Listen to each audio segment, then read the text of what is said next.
2026年4月6日，利未記第9章。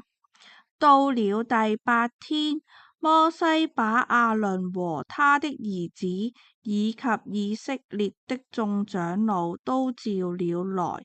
摩西對亞倫說：你要取一頭公牛犢來作贖罪祭，一隻公綿羊作燔祭，兩樣都要沒有殘疾的，獻在耶和華的面前。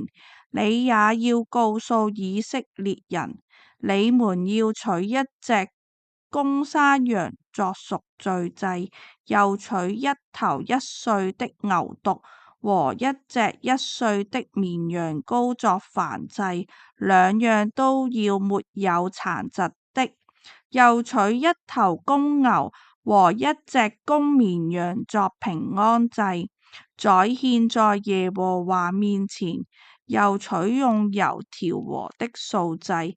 因為今天耶和華要向你們顯現。於是他們把摩西所吩咐的帶到會幕前面，全體會眾都走近來，站在耶和華的面前。摩西說：這是耶和華吩咐你們的事，你們要照着行，耶和華的榮耀就要向你們顯現。然後摩西對亞倫說：走到祭壇那裏，獻上你的贖罪祭和燔祭，為自己和人民贖罪，又獻上人民的供物，按着耶和華的吩咐為他們贖罪。於是亞倫走近祭壇，宰殺那為自己獻的贖罪祭牛犢。亞倫的兒子奉上血，他就把手指蘸在血裏，抹在祭壇的四角上，把剩下的血倒在祭壇腳那裏。贖罪祭牲的脂肪、腎和肝葉，他都焚燒在祭壇上，都是照着耶和華吩咐摩西的。至於肉和皮，卻在營外用火燒掉。亞倫宰殺了燔祭牲，他的兒子把血遞給他，潑在祭壇的四周。他們跟着把燔祭牲一塊一塊連頭遞給他，焚燒在祭壇上。亞倫又洗淨了內臟和腿，在祭壇的燔祭上焚燒。他把人民的供物獻上，又把那為人民作贖罪祭的公山羊牽來，宰殺了，獻為贖罪祭，和先前獻的一樣。然後他按着規則獻上燔祭，又獻上素祭，從其中取了滿滿的一把，在祭壇上焚燒。這是在早晨的燔祭以外的。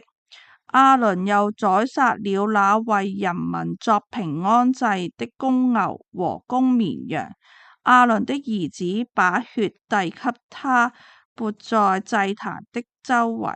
他們又把公牛和公綿羊的脂肪、肥尾巴、遮蓋內臟的脂肪、兩個腎和肝葉都放在胸上。亞倫就把脂肪在祭壇上焚燒。至於胸和右後腿，亞倫拿來作搖祭，在耶和華面前搖一搖，都是照着摩西吩咐的。亞倫向眾人舉起手，為他們祝福。他獻了贖罪祭、燔祭和平安祭，就下來。摩西和亞倫進了會幕，出來就為眾人祝福。耶和華的榮耀向眾民顯現，有火從耶和華面前出來，燒盡了祭壇上的燔祭和脂肪。眾民看見了，就大聲歡呼，俯伏在地。讀經立志禱文。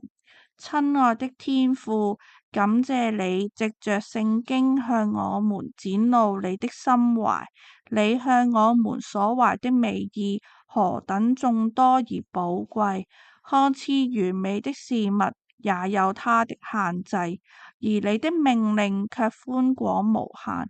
求你開我的眼睛，讓我看見你話語的奧妙，好使我每天靠着主耶穌基督的恩典，在聖靈的引導下閱讀和思想你的話語，並且一心遵行，以致我更深刻認識你，更虔誠地愛你，更緊緊地跟隨你。奉主耶穌基督的名祈求，阿門。